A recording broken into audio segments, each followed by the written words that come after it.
안녕하세요. 저는 30대 초반에 있는 아이 둘을 키우고 있는 여자입니다. 요즘에는 결혼을 늦게 하는 추세인 것 같아요.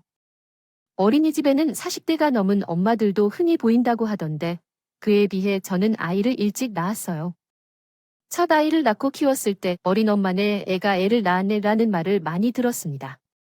그때마다 생각했어요. 나이가 중요한가? 스스로 내린 결정에 책임지는 게 중요하지 않을까 싶었습니다. 이렇게 마음을 다잡았죠. 인생에는 여러 번 무너지는 순간들이 많았지만 참으로 모든 것을 겪고 보니 어른들 말씀대로 우선 살고 볼 일입니다. 살다 보면 만나게 될 사람은 만나고 이어질 인연은 이어지는 것 같아요. 어렸을 때 집이라는 곳이 안전하다고 느낀 적이 많았지만 결국 그것은 변하지 않았어요.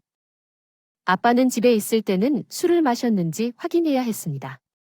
아빠가 술에 취해 있는 날은 엄마와 나에게 무사하기가 힘든 날이었죠.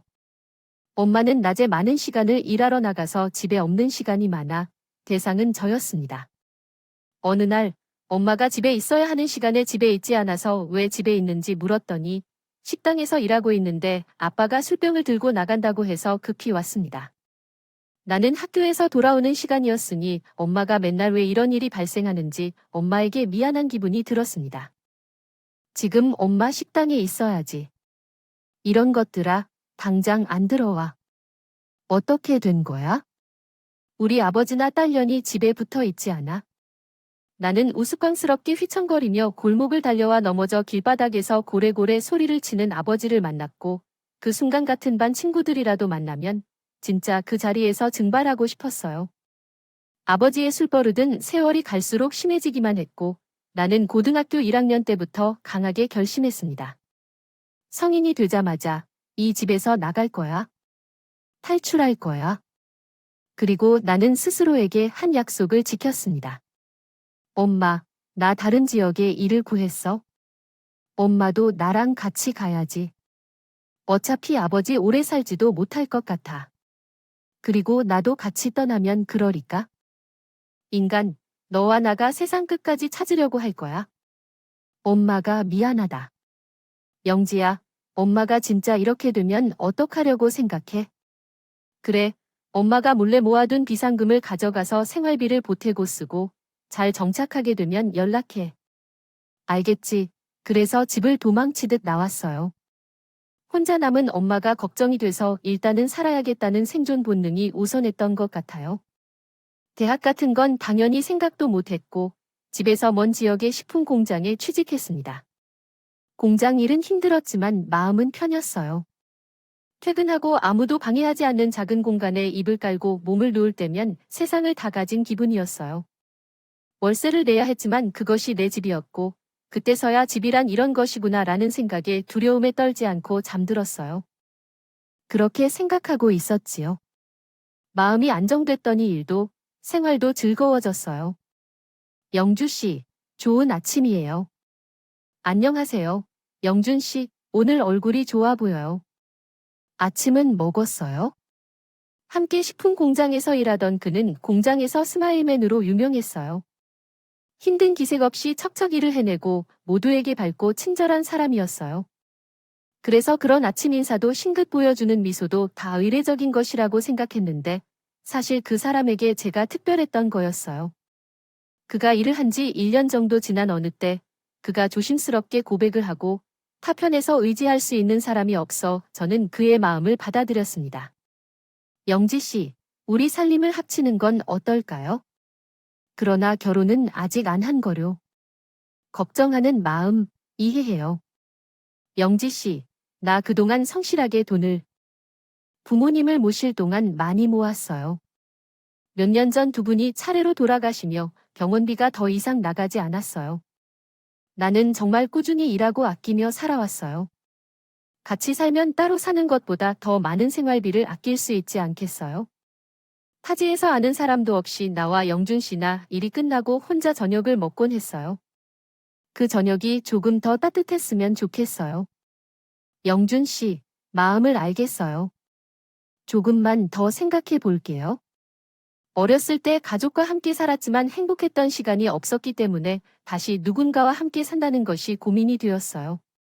하지만 1년 넘게 보았던 이 남자는 한결같이 성실하고 인품이 훌륭한 사람이었거든요. 같이 살면서 돈도 아끼고 준비가 되면 결혼을 해야겠다고 생각했어요. 우리는 그렇게 동거를 시작했습니다. 영지 씨, 아침에 나서요. 나는 발주가 들어온 것 때문에 좀 일찍 나갈게요. 먹고 출근해요. 이따 회사에서 봐요. 고마워요. 이따 만나요.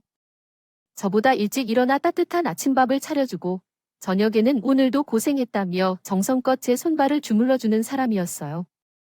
나이도 저보다 5살이나 많았지만 꼬박꼬박 높임말을 쓰며 저를 존중해 주었습니다. 그리고 추운 겨울이 지나고 따스하게 불어오는 봄바람과 함께 제 뱃속에는 새 생명의 씨앗이 싹을 키웠어요. 퇴근하고 같이 저녁을 먹던 중 저는 조심스레 그 사실을 말했습니다. 영준 씨, 나 말할 게 있어요. 네, 무슨 일이 있어요? 나한테 네?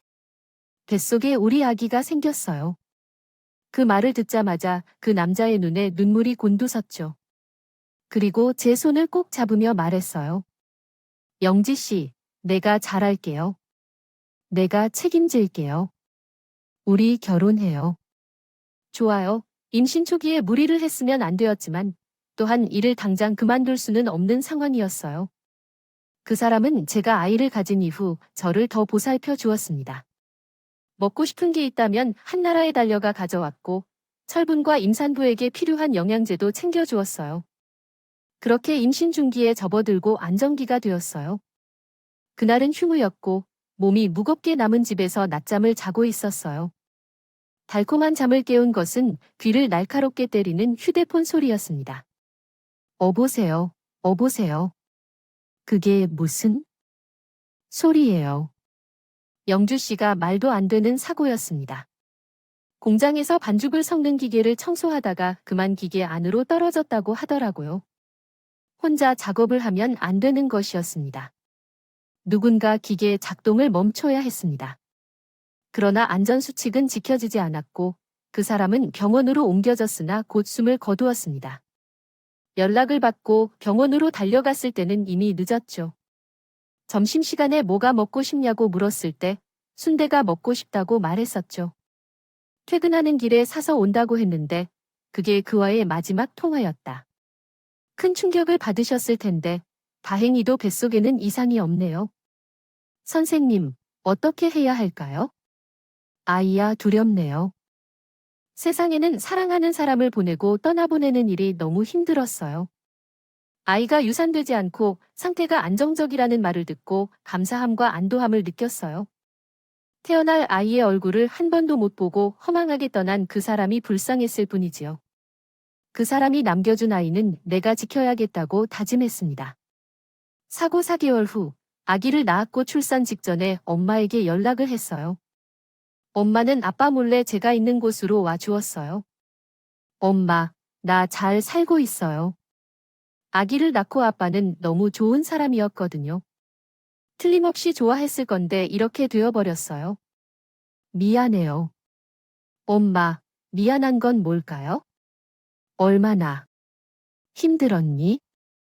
앞으로 얼마나 힘들고 아이고, 출산 후 병원에서 태아를 받으러 가자 엄마는 며칠 동안 집에 머물며 산후조리를 해주셨어요. 엄마가 보태주신 약간의 돈과 남편의 출산 보험금으로 일을 쉬며 아이를 돌볼 수 있게 되었습니다. 남편의 부모님은 모두 돌아가셨고 법적으로 결혼을 한 것은 아니었지만 우리가 함께 살고 가장 중요한 것은 태어난 아기가 남편의 아이이기 때문에 가능한 일이 그렇게 몸을 추스른 뒤에 남편이 떠난 공장이 있는 그 지역에 계속 살기가 힘들더군요. 모든 것을 정리하고 저는 아기와 함께 서울로 올라왔습니다. 안녕하세요. 재훈이 엄마 안녕하세요. 까꿍. 아이고, 우리 재훈이 오늘도 잘생겼다. 어떤가요? 저한테 맡기고 출근하세요. 감사합니다. 재훈이 잘 부탁드려요. 원장님 겨우 2살배기 아이를 어린이집에 맡기는 게 쉽지는 않았지만 일을 계속 쉴 수는 없었어요. 저는 백화점의 명품관의 직원으로 취직하게 되었습니다. 공장에서 일할 때의 작업복과는 완전히 다른 유니폼인 단정한 블라우스와 구두를 신고 명품관에서 고객 응대 일을 하게 되었어요. 처음에는 가방이나 구두 제품을 진열하다가 가격을 보고 놀랄 때가 많았어요. 우와, 진짜 비싸구나. 이런 걸 그냥 한 번에 사는구나. 여기 오는 사람들은 분명 같은 공간에 있는데 다른 세계에 사는 것 같은 기분이 들었어요. 돈이 엄청 많아져도 저는 그런 가방을 턱 살 수가 없겠더라고요. 안녕하십니까, 고객님. 새로웠어요. 못 보던 분이세요. 얼굴이면 예, 맞습니다. 편안한 쇼핑이 될 수 있도록 제가 편히 모실 것입니다. 고객들도 많이 오시고 그중에는 시즌마다 방문해 가격을 확인하지 않고 손가락으로 명품 제품을 지목하는 분들도 계셨죠. 이거 하고 저거요 하시면 준비해드리도록 하겠습니다. 1년 정도가 지난 후에는 좀 더 적응이 되었고 친절하고 눈치가 빠르며 청결한 저의 모습이 인정받아서 단골 고객들이 생겼어요. VIP 고객 관리를 잘하면 인센티브도 올라가고 처음 시도한 일이었지만 많이 맞는 것 같더라고요. 이런 장소에서 일한 경험이 있는 것 같아요. 영지 씨는 그래요? 진짜 명품 판매 처음이신가요? 다른 브랜드에서 오신 것은 아니시고요? 열심히 하겠습니다. 그러던 어느 날 매장에서 처음 보는 남자 고객이 들어왔습니다. 원래 나의 담당은 아니었고 제 팀장님의 고객이었는데 팀장님이 급하게 회의에 참석해야 했기 때문에 그 고객 응대를 저에게 맡겨주셨습니다. 안녕하세요, 고객님. 찾으시는 상품이 있으신가요? 네, 이번 시즌 아우터를 보고 싶은데요. 이쪽으로 모시겠습니다. 어떤 것을 추천해 드릴까요? 네이비 자켓이 고객님의 피부톤과 분위기에 잘 어울릴 것 같습니다. 저도 그게 마음에 들었는데 피팅해 보시겠어요? 네, 고맙습니다. 살갑지 않지만 예의 바르고 단정한 느낌이 있고 깊은 눈빛으로 몇 년 전에 떠나간 전 남편을 떠올리게 될 것 같아요. 명품관에서 일을 하다 보니 그럭저럭 사람을 파악할 수 있는 것 같아요. 일을 하며 얻은 결론은 결국 사람이 중요하다는 겁니다. 명품 이어폰을 사용하는 사람 중에는 말투나 행동에서 명품으로 포장되어 있지 않고 천박한 느낌을 풍긴다는 사람이 있습니다. 그러한 사소한 말투와 행동에서 차이가 느껴진다는 것을 깨달았어요. 물론 모두가 손님이시고 친절하게 응대를 받았지만 그러한 차별을 느꼈습니다. 그러던 중 처음에는 그 남자 고객이었는데 그날 제가 명품을 전달하고 했더니 한 달 후에는 그 남자가 다시 매장을 찾아 쇼핑을 하러 왔습니다. 그리고 한 달에 2번씩 자주 방문하기 시작했어요. 계속 응대를 해주다 보니 제 단골 고객이 되었을 거라 생각했어요. 어느 쌀쌀한 오후 퇴근 시간이었을 때 구두를 벗고 편한 운동화로 갈아입고 후드티에 모자를 깊게 눌러쓴 채 백화점을 방문했습니다. 그때 김영 씨가 어머, 안녕하세요. 박연우 씨라고 인사를 하셨습니다. 고객님이 이 시간에 어떤 일을 하고 계세요? 퇴근하시는 중이시죠. 매장에서만 뵙다가 갑자기 청바지에 운동화, 후드 티셔츠를 푹 눌러 입은 제 옷차림이 갑자기 신경 쓰이네요. 잘 어울리시고 편안해 보이세요. 이게 원래 영지 씨의 모습인가요? 배고프신가요? 밥은 드셨어요? 저녁 같이 드실래요? 고객님, 저녁을 저도 함께 하고 싶은데 제가 이제 가봐야 해요. 그렇죠. 제가 미리 약속한 것도 아닌데 신뢰를 해주셔서 감사합니다. 저는 이번 주 금요일에 오프입니다. 그때도 괜찮으시다면 금요일 점심도 괜찮아요. 요즘 걷기도 좋은 날씨인데 낮에 뵐래요. 알겠습니다. 그럼 나중에 뵐게요. 배고파서 저녁을 먹자는 말에 저도 모르게 고민하다가 갑자기 생각이 번쩍 들었어요. 떠올랐던 것은 어린이집에서 종일 기다리고 있을 내 아이였습니다.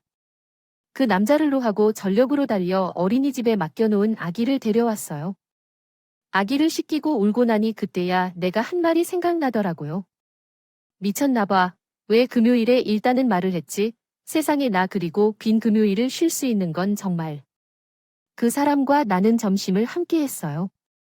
알고 보니 그 남자는 그저 퇴근하는 것이었어요.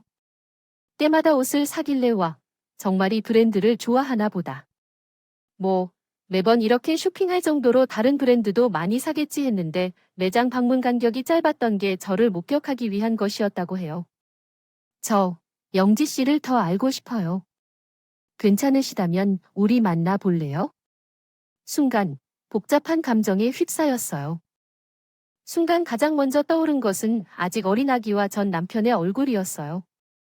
결혼을 하진 않았으니 전 남편은 아니었지만 세상을 떠난 아이의 아빠였어요. 그 사람을 떠나보낸 지 4년이 되었고 내가 누군가를 만나도 될까? 이 사람 말대로 알아가 보는 것은 괜찮을까? 제 나이는 25세였고 지금 생각해보면 아직도 어린 나이였지만 아이가 있긴 하지만 청춘인 나이이고 또래들이 한창 즐겁게 지내며 사랑을 꽃피울 나이였고 당혹스러운 제 표정을 읽은 그 남자는 조심스럽게 말했습니다. 부담 갖지 않으셔도 돼요. 그냥 오늘 대화도 즐겁고 저는 이 시간이 너무 편안했어요. 이런 시간을 또 함께 보냈으면 좋겠다. 그런 마음이에요. 저도 즐거웠어요. 그렇게 그 사람을 좀 더 알아가기로 했습니다. 퇴근하면 같이 쉬어. 시간에 맞춰 꽃다발을 들고 있던 사람이 있었어요. 아무 특별한 날은 아니었지만 꽃이 향기롭고 꽃 선물을 자주 하는 사람이었어요. 몇 개월 만난 후 저는 제 상황을 솔직하게 이야기하자고 결심했어요. 거짓말은 하지 않았지만 사실을 그대로 말한 것도 아니었기 때문이에요. 쉬는 날이던 오후, 점심을 먹고 한강을 산책하던 중에 조심스럽게 말했습니다. 저에게 드릴 말씀이 있는데요. 우리가 계속 만난다면 제 상황에 대해 윤우 씨가 알아야 할 것 같아서요. 상대방이 물었습니다. 말씀하세요. 그리고 저는 사실을 고백했어요. 저는 4살 남자 아이를 키우고 있어요. 서울에 올라오기 전에 낳은 제 아이고 지금은 혼자 아이를 키우고 있어요. 상대방은 그래서 늘 저녁에 바쁘셨군요. 생각해보니 저녁 늦게까지 시간을 이어가려던 참이었습니다. 보낸 적이 없으셨네요. 어린이집에 맡긴 아이를 데려오고 아이를 돌봐야 하니까요. 많이 놀랐겠죠? 조금은요. 영지 씨가 너무 점고해서 아이가 있다고는 생각을 안 해봤네요. 실례가 안 된다면 왜 지금 아이를 혼자 키우고 계시는지 여쭤봐도 될까요? 거의 처음이었던 것 같아요. 누군가에게 죽은 아이의 아빠에 대한 이야기와 그간 사라진 이야기를 툭툭 놓으며 한 것이에요. 거짓말 하나 보태지 않고 있는 그대로의 사실을 말했습니다. 어린 시절 가정에서 너무 힘들었던 것과 성인이 되자마자 집을 떠나 식품 공장에서 일을 하다가 아이의 아빠를 만난 것, 아이가 생겼고 결혼을 약속했지만 불의의 사고로 아이의 아빠가 세상을 떠난 것까지 그 사람은 한마디도 하지 않고 묵묵히 제 말을 했습니다. 이웃의 이야기를 들어주면서 정말 조심스럽게 위로해주는 것 같아서 감사하다. 많이 고생했던 것 같아서 마음 아팠을 거예요. 하지만 한편으로는 영지 씨가 씩씩하게 잘 버텨줘서 감사하다. 자신을 포기하지 않고 모든 것을 감내하며 책임지는 삶을 사는 영지 씨가 정말 멋지다고 생각해. 만약 우리의 만남이 마지막일 수도 있다는 생각을 가지며 솔직하게 이야기했는데 그 사람은 상상과는 전혀 다른 반응을 보였어. 그가 나를 바라보는 눈빛과 말투가 진심으로 위로하는 것을 느꼈어. 명품 매장에서 일하면서 사람을 보는데 눈이 더 선명해지는 것 같다고 생각했어요. 그런가요? 이 사람은 정말 명품인가 봐요.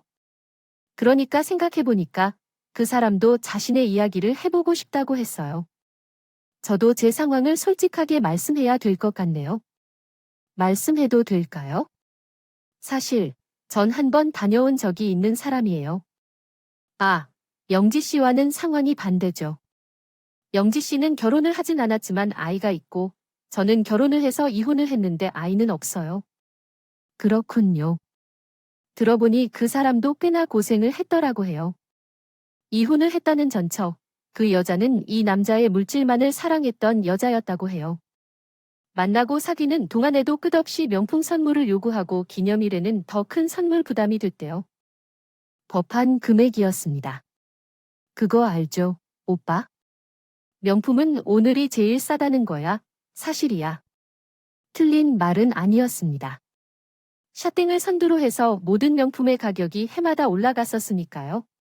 3달에 한 번은 해외여행을 요청했다고 하네요. 그 여자의 심한 사치에 결혼은 할 수 없겠다고 생각하던 그때 그 여자가 폭탄 선언을 했다고 하더군요. 나 임신했어, 정말이야. 왜 그러니, 오빠? 기분이 나쁘다니, 나 정말 서운해. 프로포즈 안 할 거야? 배 나오기 전에 드레스 입혀줘야지. 믿기지 않는 사실이지만 그녀가 내밀었던 것은 두 줄이 선명하게 그어진 임신 테스트기. 생명을 책임져야 한다는 생각에 그 사람은 그 여자와 아이를 책임지기로 결심했다고 해요. 서둘러 웨딩홀을 예약하고 결혼식을 끝내고 신혼여행을 다녀왔다고 했어요. 그러나 몇 달이 지나도록 배가 불러오지 않아서 병원에도 항상 혼자 다녀간다는 걸 말했다는 거죠. 아무래도 의심이 들었어요. 진짜 임신한 걸까요? 추궁을 하자 갑자기 사실 유산을 했다고 말했어요. 속은 내가 바보로 여겼습니다. 병원에 끌려가서 검사를 받으니 임신한 적이 없다는 거죠. 두 줄이 그려진 테스트기도 가짜였다는 거거든요. 용서할 수 없는 일이라고 생각해요. 사람을 속이면 안 되는 일이죠. 그래서 바로 결심을 했습니다. 헤어질 결심이었어요. 유우 씨도 정말 고생을 많이 했지요. 같은 상황은 아니었지만 처음 만남에서 상처를 받았고 그 흔적은 마음 깊이 새겨졌습니다. 우리는 만남을 통해 서로의 아픔을 치유해주는 관계가 되었어요. 그렇게 점차 조심스럽게 그 사람은 제 아이를 만나고 싶다고 했어요. 처음으로 아이와 누군가를 만나는 것이라 긴장되네요. 저는 아이를 좋아해요. 아빠가 되는 것도 제 꿈 중 하나였는데 제가 부족하지만 노력을 해봐도 될까요? 그 이후 쉬는 날 그 사람과 아이는 함께 많은 시간을 보냈어요. 꽃축제, 놀이공원, 아쿠아리움 등을 함께 다녔고 제가 홀로 키울 때 아이가 경험해보지 못했던 많은 일들을 함께 했어요. 아이에게 아빠라는 존재가 이런 것이구나를 깨달았어요. 너무 크게 빈 자리였어서 혼자 키우며 정말 많이 노력했지만 채워주지 못했던 부분들이었죠. 9살이었기에 제 아이는 거의 그 사람을 아빠처럼 생각하고 있었습니다. 그 사람은 저의 프로포즈를 정식으로 받아주길 원하며 영주 씨, 저와 결혼해 주시겠어요? 영 씨의 남편으로 재훈이의 아빠로 살고 싶습니다. 라고 말했습니다. 그 후에 제가 받아들이면 네, 고마워요 윤우 씨. 그래서 프로포즈를 받고 집으로 돌아온 날, 오랜만에 먼저 떠난 아이의 아빠에게 마음을 털어놓았어요. 하늘에서 듣고 있을 그 사람께 나 프로포즈 받았어. 좋은 사람이야. 당신이 우리 재훈이를 너무 아껴주는 걸 보고서 새로운 인생이 시작해도 될까? 라고 말했습니다. 지켜주고 있는 당신 때문에 재은이에게 아빠가 생기는 것부터 재훈이와 그 사람과 새로운 가족이 되는 것까지 모든 것을 당신께 축복받았으면 좋겠어요. 미안해요. 그리고 감사해요. 항상 엄마가 잠을 자다 깬 아이가 물건에 안겨 잠투정을 하더라도 재원아, 아저씨 좋아? 누구? 유. 아저씨 나 좋아. 아저씨가 아빠였으면 좋겠어. 나는 아이를 토닥이며 끌어안았습니다. 그러나 하나의 커다란 관문이 남아 있었어요. 우리 둘의 결정을 이렇게 했지만 결말은 남아 있었어요. 정식으로 인사를 드리고 허락을 받아야 했으니까요. 그 사람은 어머니와 함께 살고 있다고 하더라고요. 아버지가 돌아가신 뒤 아버지의 사업을 물려받고 어머니를 모시고 있다고 했죠. 부담 갖지 말아요, 영씨. 제가 뭐니 말씀드려 줄게요. 간간히 엄마와 연락을 하고 있었고 상냥한 자리에는 엄마가 오시면 좋겠다고 생각했어요. 엄마에게 전화로 소식을 알렸습니다. 안녕하세요, 엄마. 잘 지내시죠? 영지야, 별다른 일 없나요? 아프신 곳은 없는지요? 사실 나에게 전하고 싶은 중요한 이야기가 있어요. 좋은 사람을 만났다는 사실. 내 아이를 너무나 소중히 여기며 훌륭하게 대해주는 분을 만났다는 것이에요. 그리고 사실을 밝혔어요. 아이고, 정말 그런 분을 어떻게 만나셨나요? 재은이한테 좋은 소식이죠. 그런데 엄마한테 먼저 말해줘야 해요. 아버님은 몇 년 전에 돌아가셨다고 했었잖아요. 영지야, 내 아버님은 그 사람을 떠나셨네요. 정말 멀리 떠나셨어요. 그게 무슨 소리예요? 아마 예견된 결말이었던 걸지도 모르죠. 항상 술에 취해 있던 아버지는 성인이 되어도 한 번도 연락을 안 한 적이 없었고, 가끔 엄마하고 통화할 때도 그분은 안부를 묻지 않았어요. 그 기억도 없었고요. 술에 취해 있던 거죠. 거리에서 자다가 교통사고를 당했다고 해요. 나한테 보고 소식도 알리지 않았다. 장례식이라고 모을 사람이 있니? 순간 가슴이 이쿵 내려앉는 것 같았어요. 그렇게 갔구나, 떠났구나, 불쌍하다는 생각이 조금 들었지만 무엇보다 이제 정말 엄마가 자유다 하는 생각이 더 많이 들었어요. 그렇게 그 사람의 어머님과 저희 엄마, 그리고 제 아들 5명으로 예약을 했고, 상년내 당일 엄마를 모시고 아이와 함께 자리에 나갔습니다. 시어머님을 처음 뵙는 자리인데 몹이 긴장이 되었어요. 안녕하세요. 영지 씨와 결혼할 박윤우입니다. 여기는 저희 어머님이 반가워요. 유명자해요. 안녕하세요, 김영지. 이쪽은 우리 어머니 씨입니다. 여기는 제 아들 김훈이에요. 안녕하세요, 사부인 영지어이. 죄송합니다. 입력하신 텍스트는 불분명하고 조립이 잘못된 것 같습니다. 무슨 내용인지 파악하기 어려워 적합한 수정을 제공하기 어려운 상황입니다. 더 명확하고 이해하기 쉬운 내용을 다시 제시해 주시면 적절한 도움을 드리겠습니다. 감사합니다. 당황했지만 핸드폰을 꺼내 연애 시절 함께 찍었던 아이와 아빠인 영 씨의 사진을 시어머님께 보여드렸습니다.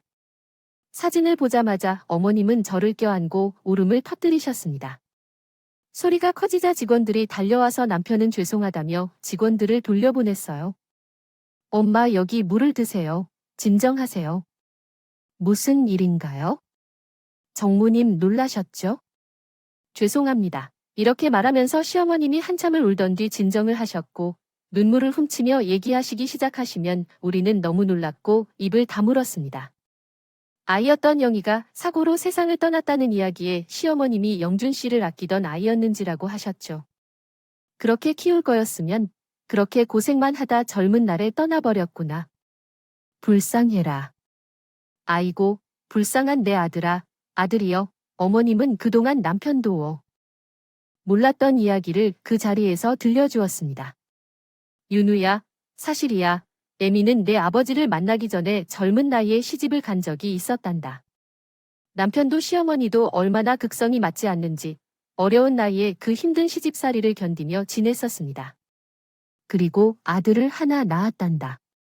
그 아들이, 그 아이가 영준이야. 난 여기 있는 영지 아들 재훈이를 보는데 얼굴이 어릴 때 영준이랑 똑같이 닮았어서 직감적으로 알았어. 재훈이가 영준이의 아들이라고 맞는 건지 아니면 그렇게 닮을 수가 없다고 하는데 그게 정말이야. 아이고, 하느님, 영준 씨가 어머님의 아들이라고 말한 대로야. 시어머님은 집안이 어려워서 어릴 때 일찍 나이 든 남자에게 팔렸나 봐. 결혼을 했다고 해 그 힘든 시집살이를 다 견디며요. 아들까지 낳았지만 그 나이 많은 남자는 매일같이 도박판이나 술판에 있는 도중에 가정을 거의 돌보지 않는 사람이었다고 합니다. 시어머님은 견딜 수 없어서 도망을 쳤다고 해요. 어느 정도 살 곳을 마련하고 아이를 데리러 갔는데 어머님의 시댁에서는 결코 아이를 그만두지 않겠다고 했다 합니다. 결국 내 아들을 빼앗기고 이혼을 했지요. 여자는 혼자 살아가기 힘들었습니다. 목욕탕부터 청소부일까 식당까지 일을 하면서도 쉬는 날이면 마치 변장을 하는 것처럼 모자를 깊숙이 쓰고 예전에 살았던 동네에 가서 영준이를 몰래 보곤 했다고 해요. 자식을 빼앗겨 아픈 마음을 가지고 있는 것 같아요. 좋은 옷을 입히고 학교도 잘 보내는 것 같아요. 어미 품에서 힘들게 자라다가 할아버지와 할머니에게 사랑을 받고 풍족한 집안에서 자란 것이 더 좋았을지도 모르겠다는 생각이 들었습니다. 그리고 나랑 이혼한 그 남자는 곧 새 아내를 데리고 결혼식을 올렸던데 영준이한테는 그 새 엄마가 될 분이 생긴 거였었던 거지.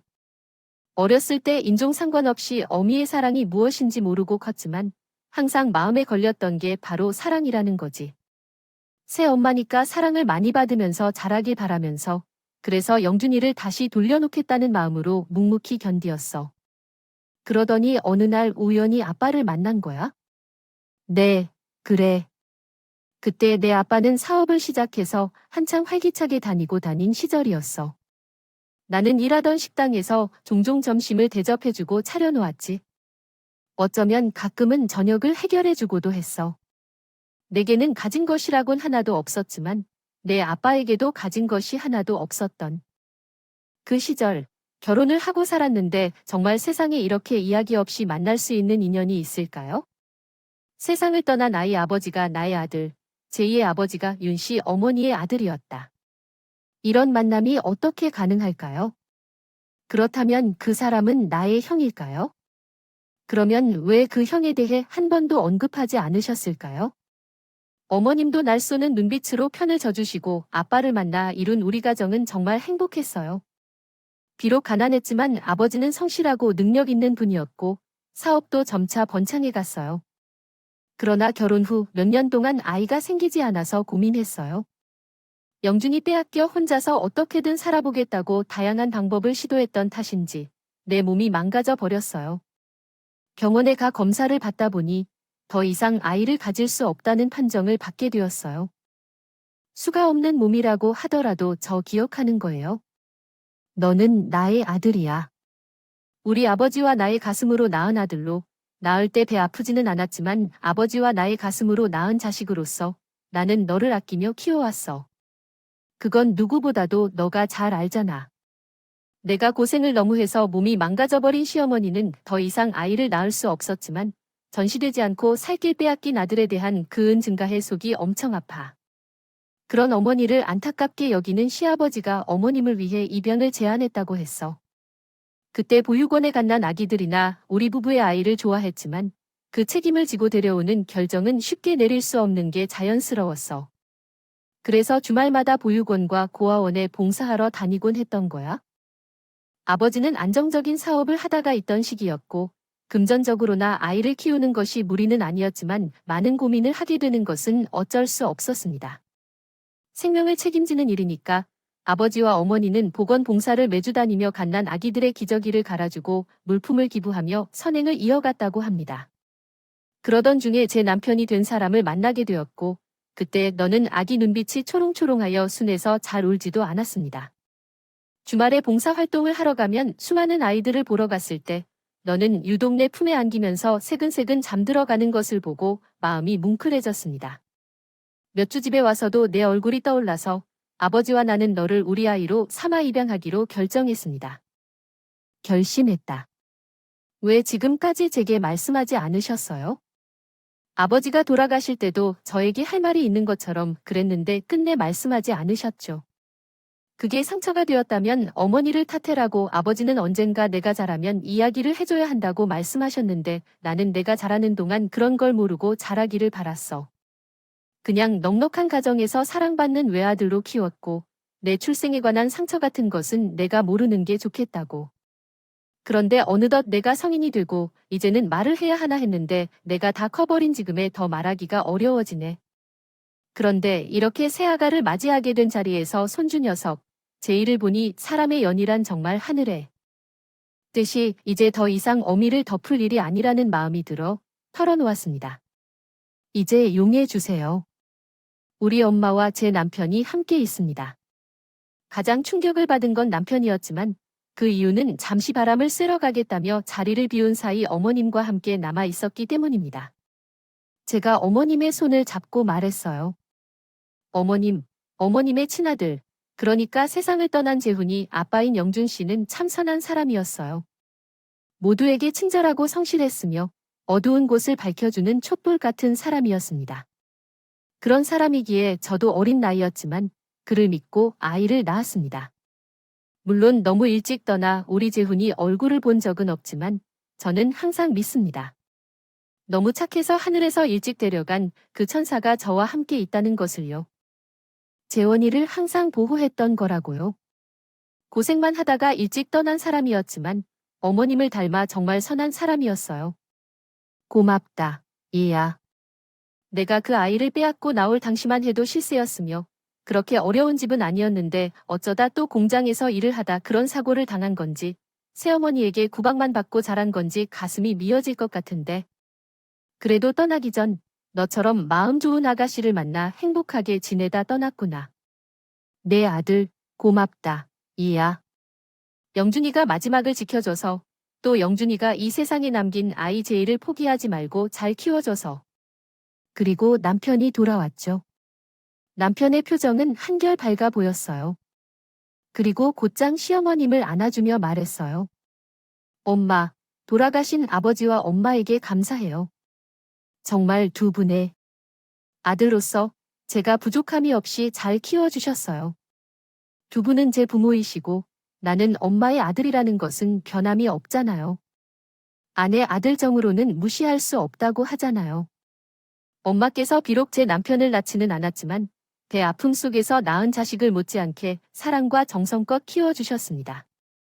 배 아픔 속에서 낳은 자식을 항상 마음 한켠에 두시고 그 자식에게 모자란 사랑을 제 남편에게 쏟으면서 눈물의 상을 마치시고 우리는 결혼식을 하였습니다. 우리 엄마와 시어머니는 곱고 아름다운 한복을 입고 화촉을 밝히셨고 그리고 제 아들이 화동으로 결혼 반지를 가져다 주었습니다. 결혼식을 마치고 신혼여행 및 가족 여행을 떠나기 전에 우리는 어머님을 모셔드린 것이 가장 먼저 한 일이었습니다. 세상을 일찍 떠난 아이의 아빠를 만나러 가는 일이었습니다. 납골당에서 고요하게 잠들어 있는 사람이었죠. 영준아, 미안하다. 이제야 너를 찾았구나. 면 언제나 너를 그리워했다. 애미가 곁에 있지는 못했지만 건강하고 행복하게 지내기를 바랐건만. 내가 너무 착한 사람이라 하늘에서 너를 일찍 데려간 모양이다. 이제 여기 일은 하나도 걱정 말고 편히 쉬어라. 영지, 우리 새아기 엄마가 딸처럼 생각한다. 그리고 우리 손주 재울이 어렸을 때 너를 꼽은 그 손주가 이 애미한테 하나뿐인 보물이다. 아무 걱정 말고 이제 편히 쉬어라. 억울하고 아프게 떠난 그 사람이 이제야 정말 하늘에서 편히 쉬는 것 같아 마음이 좋아진다. 아이를 데리고 함께 떠난 결혼 여행 겸 가족 여행에서 아이를 재우고 남편과 이야기한 적이 있었습니다. 그런데 정말 한 번도 생각을 안 해봤어? 뭐를 어머님의 아들이 맞나 하는 그런 생각. 왜 어릴 때 어른들이 뭐만 하면 너 다리 밑에서 주워왔다 해서 잘못하면 다리 밑에 버려두고 온다. 그런 말 많이 했잖아. 어릴 때 난 그랬거든. 사랑은커녕 나를 괴롭히기만 하는 아빠를 보면서 난 다리 밑에서 주워온 게 분명해. 친자식을 이렇게 대할 수는 없어. 이런 생각을 진짜 많이 했어. 난 한 번도 우리 부모님께 그런 말을 들어본 적이 없었는데 농담으로라도 두 분은 나를 주워왔다는 이야기를 하면서 물론 바르게 자라도록 육을 엄격하게 하셨지만 돌아가신 우리 아버지께서 자주 하던 말씀이 아빠 아들 어디 가서도 아빠 아들인 거 잊지 말아라고. 엄마도 엄마 아들 아빠 엄마 누굴 닮아서 이렇게 잘생기고 착한지 좋아하는데 시절 그런 게 있었어.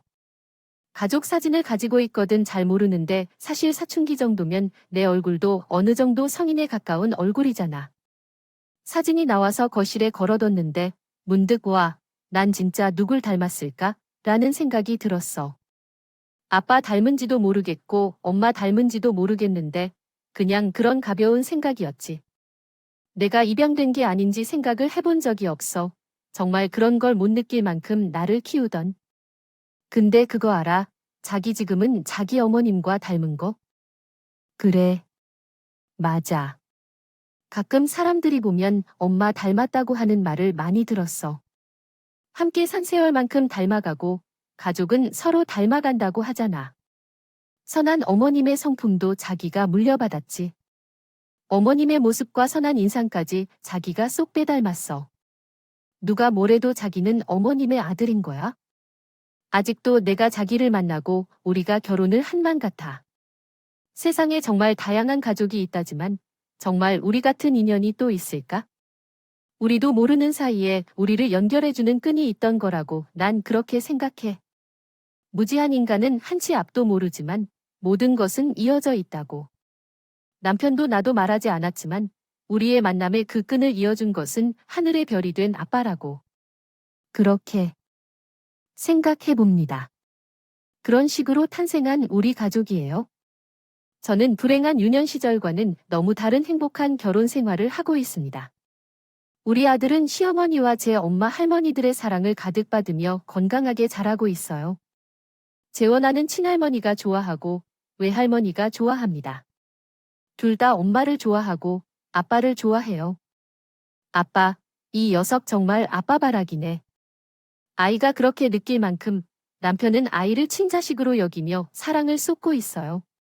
돌아가신 아버지의 사업을 이어가며 바쁜 와중에도 주말에는 아이에게 잠을 주며 함께 시간을 보내는 사람이에요. 모든 것이 꿈만 같아요. 20살 어린 나이에 집을 나와 타지의 생활을 하며 아이를 낳고 홀로 견뎌낸 서울 사회에, 그리고 이제의 남편을 만나기까지 어느 고요한 밤에 돌이켜보면 모든 인생 역경의 순간들이 필름처럼 스쳐갈 때가 있습니다. 그때 다른 선택을 했었다면 많은 것이 달라졌을지도 모릅니다. 알 수 없는 미래는 늘 불안하지만 저는 행복한 현재에 충실하기로 결심했습니다. 결혼한 지 2년 뒤 저는 아이를 갖게 되었습니다. 재훈아, 박재훈, 왜 엄마? 재훈이 동생 있었으면 좋겠어? 응, 동생, 여동생, 공주처럼 예쁜 여동생. 우리 아들의 바람대로 태어난 아이는 예쁜 여자아이였습니다. 혹시 누군가는 걱정할지도 모릅니다. 아들은 떠난 이의 아들이었지만 이제 남편과의 사이에서 친자식이 태어났으니 아들에 대한 마음이 달라질 것 아니냐고요. 하지만 제 남편은 사람 스스로가 입양아이지만 그런 것을 모를 만큼 사랑받고 자랐으며 가슴으로 낳아 가르쳐준다는 것을 누구보다 잘 아는 사람이니까 제가 그런 걱정을 하지 않아요. 재아, 희야, 우님, 주말에 아빠랑 어디 갈까요? 맛있는 거 뭐 먹고 싶어요? 아빠, 나 동물원에서 판다 보고 싶어. 나도 판다, 판다. 재원아, 제이야, 할머니 왔다. 할머니, 아이고, 우리 재은이 언제 이렇게 쑥쑥 자랐니? 우리 제이는 엄마 닮아서 볼 때마다 더 아름답고 예쁘네. 우리 손녀들, 할머니 안 보고 싶었어. 할머니, 보고 싶었어요. 아이들이랑 같이 하는 남편입니다. 그리고 우리 아들과 태어난 딸, 모두 시어머니께 최고의 기쁨이죠. 사랑하는 리스너 여러분, 인생을 살다 보면 왜 나에게 이런 일이 일어나고 내 인생을 이럴까 하는 생각을 해보신 적이 있으신가요? 그리고 아무에게도 말하지 못한 답답한 속마음을 기풀게 분달 중이신가요? 하늘의 별처럼 빛나는 한 마음이 있으신가요? 그 빛이 한 걸음씩 우리의 길을 이끄는 것 같습니다. 이런 이야기를 할 때 아직 어리지만 다른 이들보다 일찍 삶의 중요한 순간들과 어려움을 겪어온 저로서부터 그런 마음이 문득 들었습니다. 세상이 어둡고 나 혼자 남은 듯한 무서운 기분이 들면 마음의 한 줄기 빛을 잃지 않고 용기를 내어 함께 이겨내길 진심으로 바랍니다. 눈물의 자리에서 탄생한 새로운 우리 가족의 이야기를 들어주셔서 감사합니다. 언제나 행복하세요. 오늘 준비한 이야기는 여기까지입니다. 재미있게 들었다면 구독, 좋아요 및 알림 설정도 부탁드립니다. 그럼 다음 이야기에서 만나 뵐게요. 오늘도 건강하고 행복하세요. 음악. 죄송합니다. 요청하신 내용이 불분명하여 도와드릴 수 없습니다. 귀하의 요청을 다시 설명해 주시겠습니까?